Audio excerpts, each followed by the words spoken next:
This episode dives into some real, raw moments, discussing experiences that may be deeply personal and emotional. If you have little ears listening in, or if at any point you need a pause, take one. We'll be here when you're ready. In reality, any application that has a communication feature embedded into the application is inherently dangerous because if kids are on there, offenders are on there.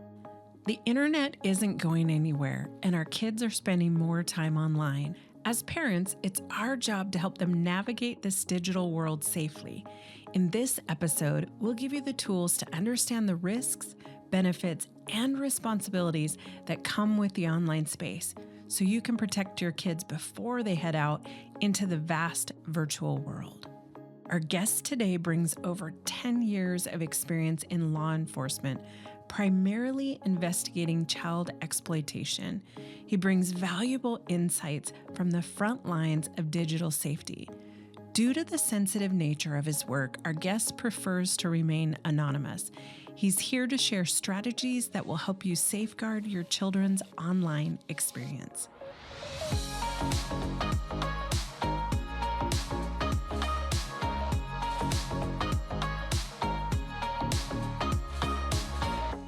What are the two main points that you try and impress upon all parents and guardians?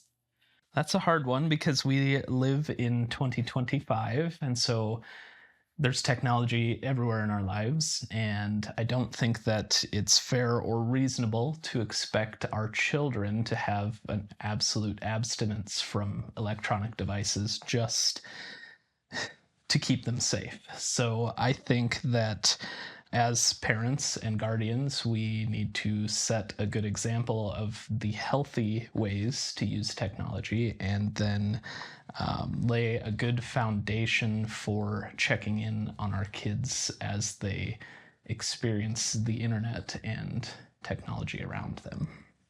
Yeah, abstinence is not really feasible in order for them to have social lives and all the things anymore. Yeah, and even schools these days, kids are getting assigned Chromebooks and things like that to complete their schoolwork. And in my experience, I've seen that schools are even not monitoring those very closely. And it's our responsibility as the parents and guardians to take on that role and make sure that our kids are behaving appropriately and safely when they're interacting online.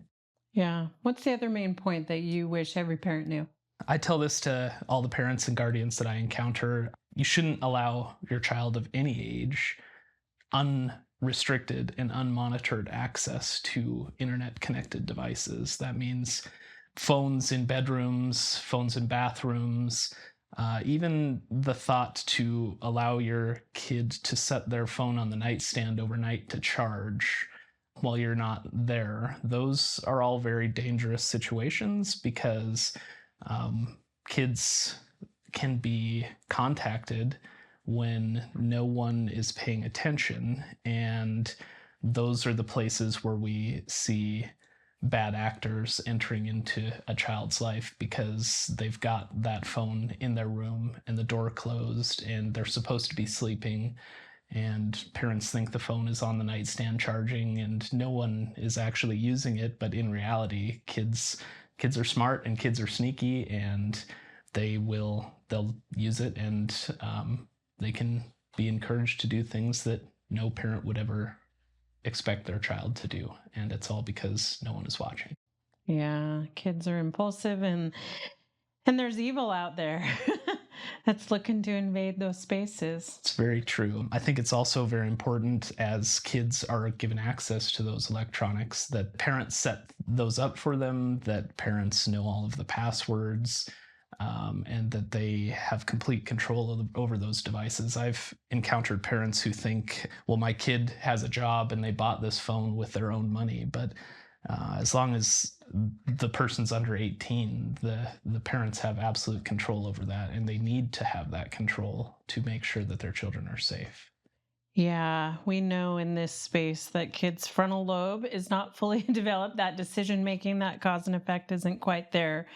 Okay, so I know I've done this and I've seen a lot of parents do it. They have deactivated old cell phones and they just hook those up to the Wi-Fi. Is that a safe thing for our parents to be doing? Well, yes and no. They don't really behave differently than your cell phone, other than they can't connect to your service provider like T-Mobile or Verizon. So you can't make phone calls unless you're on Wi-Fi, except what most people don't realize is those phones, even when they're deactivated, can call 911 still. And it's very difficult for 911 dispatchers to trace back that call. And so often they receive a hang up call from a number that they can't trace.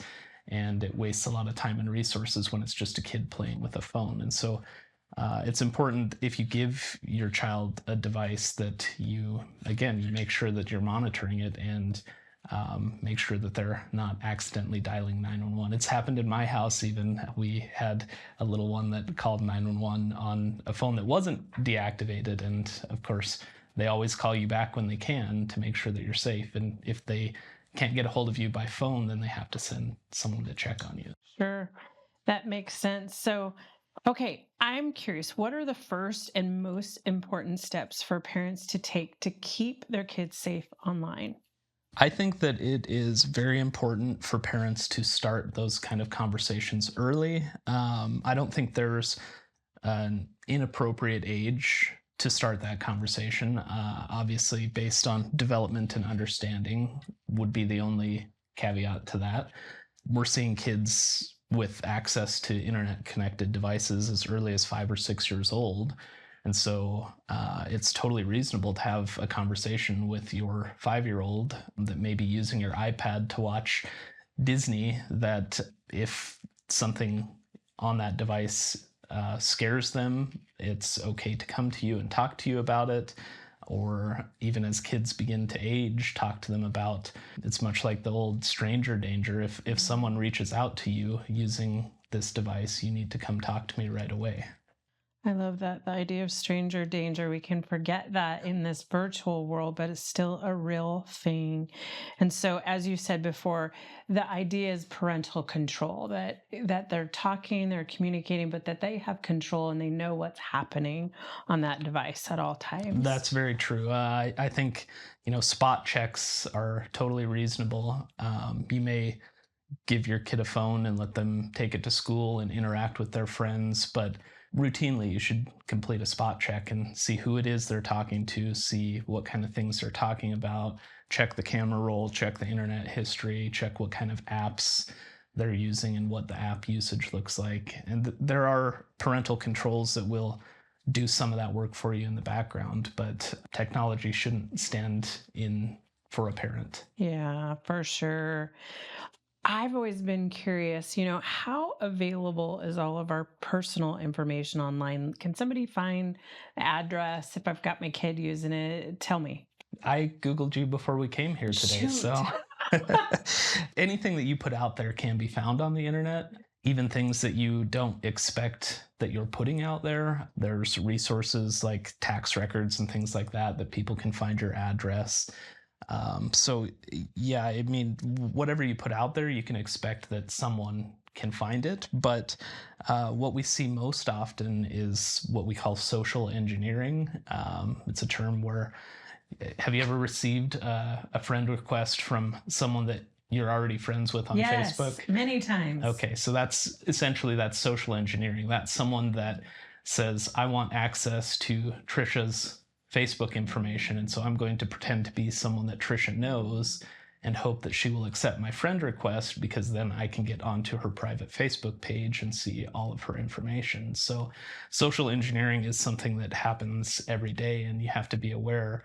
And we recommend anytime you see something like that, a friend request from someone you're already friends with, or an email with suspicious information or links, rather than clicking on any of that or accepting those requests, reach out to that person directly and say, hey, what's going on?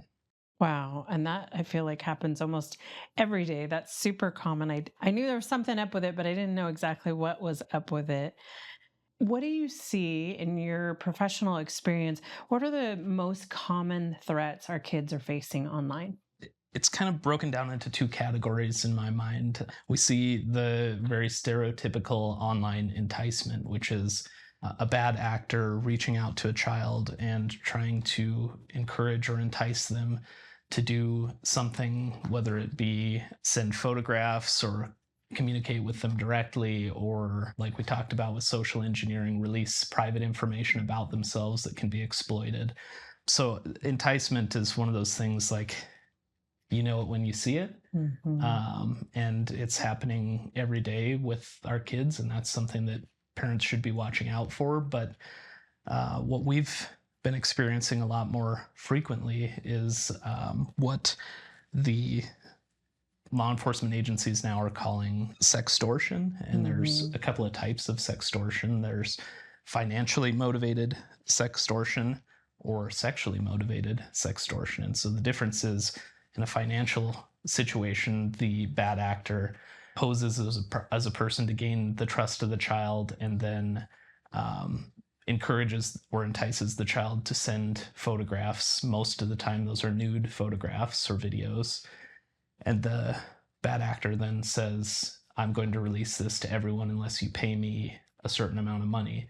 And the problem with those situations is that amount never ends. They start Mhm. low, maybe $50 or $100, and then once they receive that, they continue to push and pressure and say, I need $100 more, I need $100 more. And we've seen kids that have depleted their entire life savings and more to try and pay off those people, but they never stop. They're not, as long as that child continues to engage and send money, they're going to continue to demand more. And usually what they do is gain access to the kid's profile beforehand, so that they have all of their friends list, all of their family members, and that's where the threats are. If you don't send this money, I'm going to send these photographs to all the people that you care about. And then the other side of that is the sexually motivated, where it's just a bad actor that's looking for the photographs of the children. And once they get one, they demand more and more and more, and threaten to release the photos if they don't receive more. Yeah, sadly, that's a pretty common thing. I've had it among my friend groups. Had it among friends that I just would have never thought. Right? They're good parents, and I see them. They're active parents, and yet it's pretty common, isn't it? Yeah, and it's not a reflection of a person's parenting necessarily. These people are very convincing, and unfortunately, a lot of times when a kid refuses that demand, those photos do get sent out. And so there is a real threat there, that and the pressure that the child feels to do that. So Yeah. it's not a reflection of how well or unwell a person parented, or they should have done more or they should have done less. These are things that, with a spot check or with a device that's not in a closed room, you can usually catch and get Yeah. ahead of it. Yeah, there's a bit of naivety, and we're trying to peel that back, and they're manipulative and they're predators and they're doing what they will do. Okay, so speaking of predators, what kind of tactics are they using to target kids online? One of the most concerning that I've seen is a predator who poses as another child, because Mm. most kids are smart enough that when they receive a friend request from a guy that has the look and he is creepy and he starts saying creepy things, that they're not going to engage with that, because even as an adult we wouldn't want to engage with that. And so predators are smart, and they'll pose as a child, Mm. as a peer, maybe not someone that the child knows, but someone that's of similar age, and they'll communicate in a manner that is consistent with the child, and they'll encourage the children to do what they want because they think they're talking to a like-minded peer. So it's that tactic is pretty common, but we also, like we talked about, we just see the sextortion with increasing regularity. And a lot of times when we see an adult grooming a child online, it's someone that they know, maybe, or someone that has already built a trusting relationship with the child, and that grooming process is very methodical. Hmm. Sure, it follows a similar pattern every time. Wow. So I know you've got kiddos of your own. How did you start, or how would you recommend folks start age appropriate conversation with kiddos about online and how to be safe?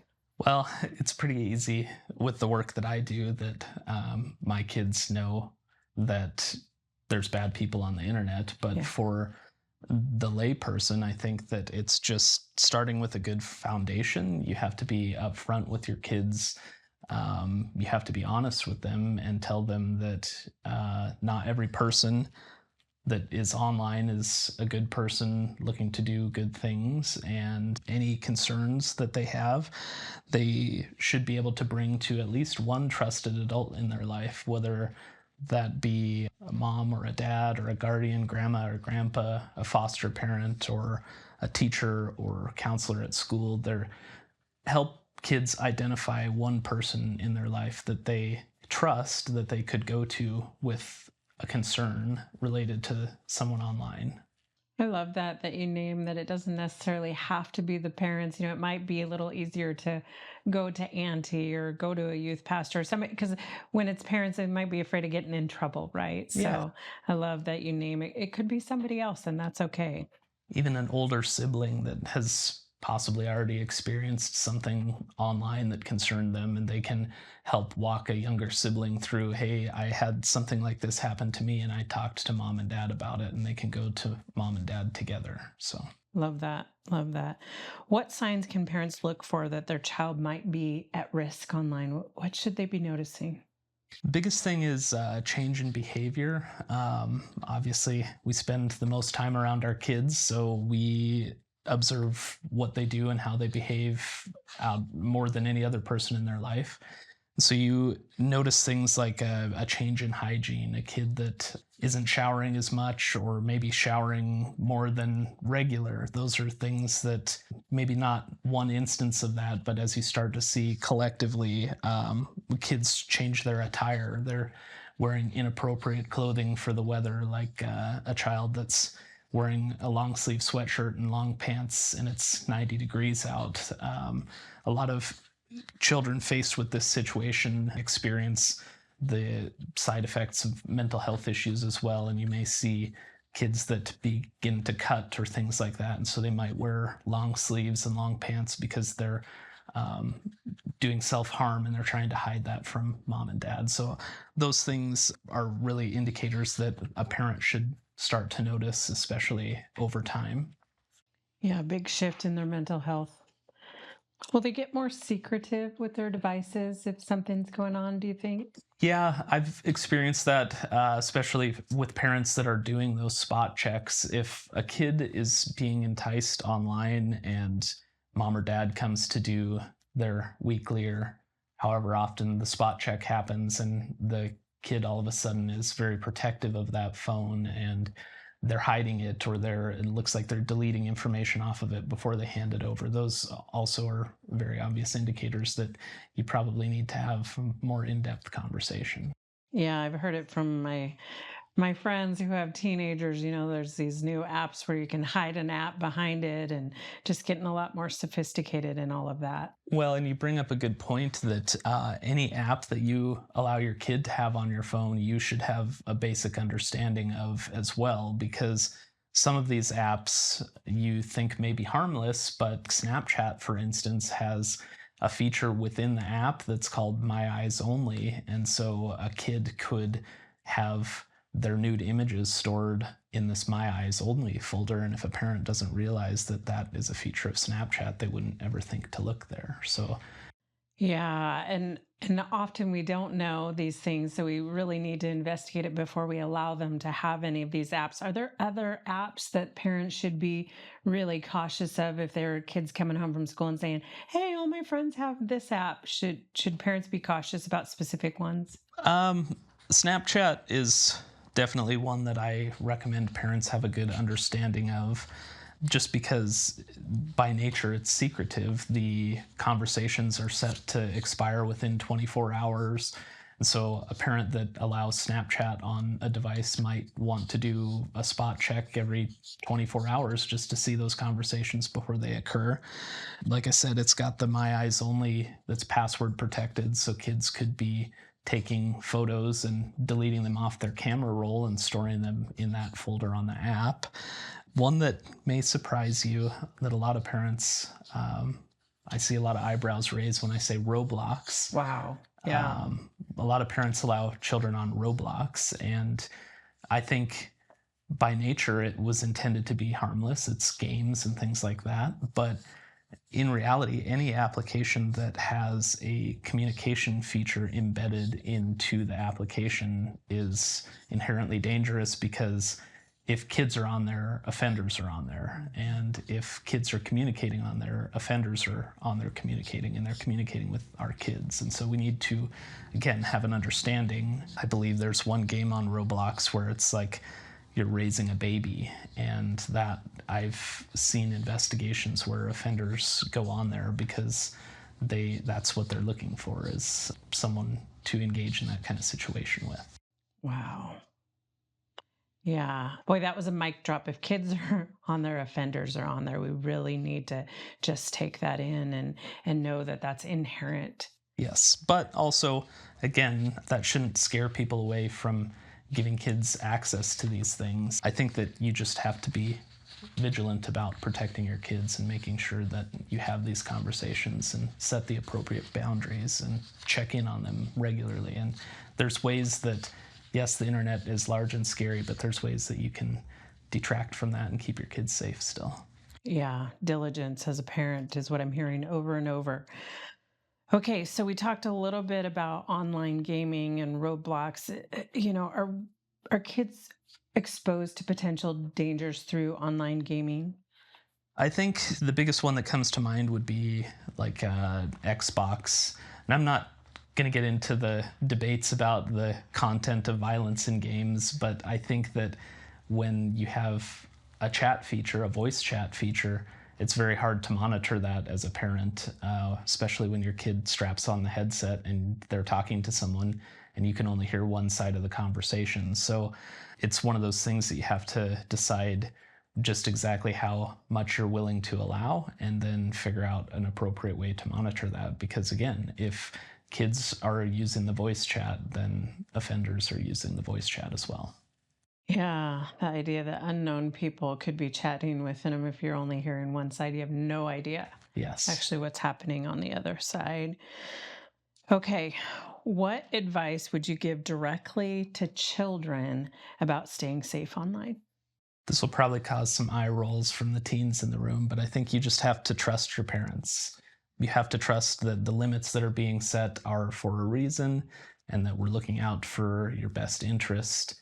But also, you have to trust that when something concerning happens, mom and dad are guardians, grandma, grandpa, those people are there to help you process through it. We've all been using the internet for most of our lives, and so we've probably experienced some embarrassing or silly things that have happened to us on the internet, and we can share those experiences rather than coming from a place of judgment, but from a place of experience. And I think that kids just have to understand that whatever the ground rules are and whatever mom and dad say, that's for a reason, and it's our intent to keep you safe. Yeah, it's all about safety. All of it is about their safety. And what if they experience something that happens online? What would you say to the kids? I would say that you have to tell someone. Ideally, tell a trusted adult. We talked about that earlier, but even talking to a friend about it, because I think what kids don't realize is that if they've experienced it, then at least some amount of their friend group has probably also experienced something similar.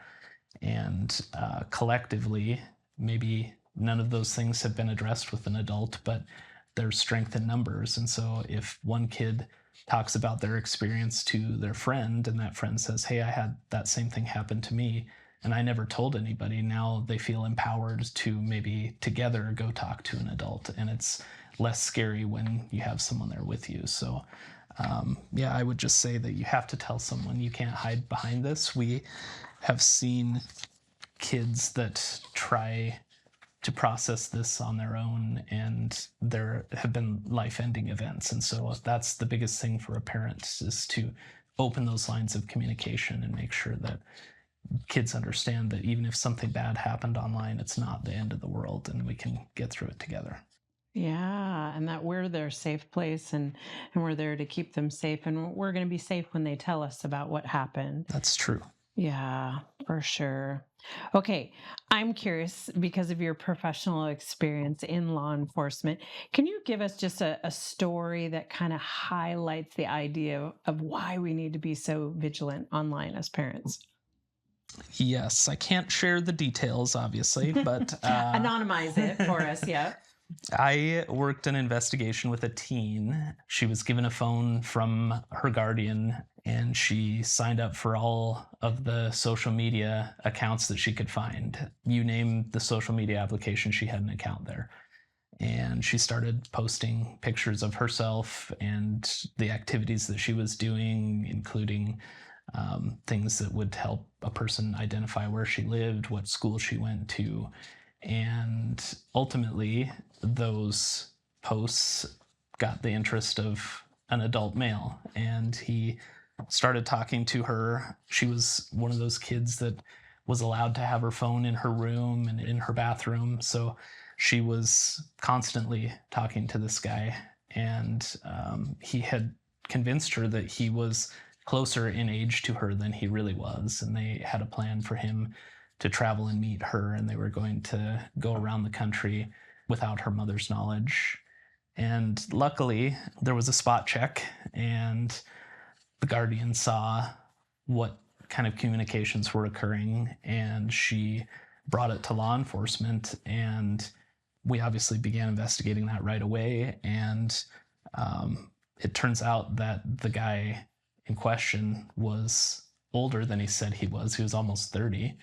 And he was currently on probation in another state for a sex trafficking offense that occurred with a minor in that state. And so it just goes to show you that you can't believe anything that people tell you on the internet. And these people are very convincing, and they can weasel their way into your kids' lives before you even know what's going on. And you have to just be vigilant about it. Yeah, and I'm assuming, sadly, that isn't that uncommon either, is it? That's not. I actually had a hard time coming up with an answer to that question because there were so many to pick from. But I felt like that was probably the most relevant. So Representative of what's out there, and why we have to be so vigilant. Okay, so as you said, things do happen, and we all know we've either had it in our family or certainly in somebody we know at this point. Sadly, what if a kiddo did, was a victim of this sextortion, and an image is out there online? Is there anything that can be done? What should they do? So there is a nonprofit organization called the National Center for Missing and Exploited Children, and they work with law enforcement around the country and even in some foreign countries. And they recently developed a resource that they call Take It Down. So if you Google the National Center for Missing and Exploited Children and search for Take It Down, it will take you right to their website. And basically, what that website allows a child to do, it's got to be a person who's under the age of 18, but they can select the photos and videos of themselves that were distributed online.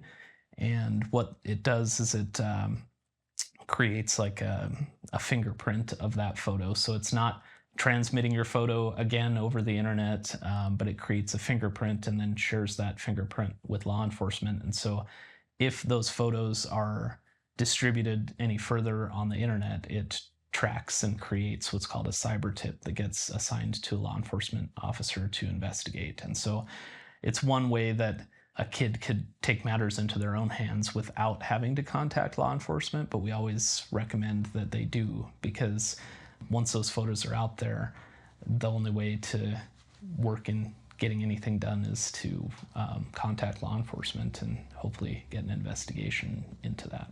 Yeah, and get that person stopped from doing it. That's true. To anybody else as well. It's good. I think that's hopeful because, right, you talked about, there can be self-harm because they kind of feel like, oh no, there's nothing that can be done. But there's hope there that there actually is something that can be done. And I think it's good for us to even inform our kids of that, so that they know. I want to thank you for what you do. I can only imagine what you do is very difficult. Thank you for keeping our kids safe online. Yeah, thank you. Thank you for letting me share my experience. The internet isn't the enemy. Ignoring it is. Our kids don't need us to panic. They need us to parent. Spot checks, open conversations, and staying curious about their digital world isn't about control. It's about connection. When our kids are online, the risks are there too. But so are we. Stay engaged, stay aware, keep showing up. That's how we keep them safe. Thanks for listening. If this episode was helpful, share it with another parent. Let's keep learning together.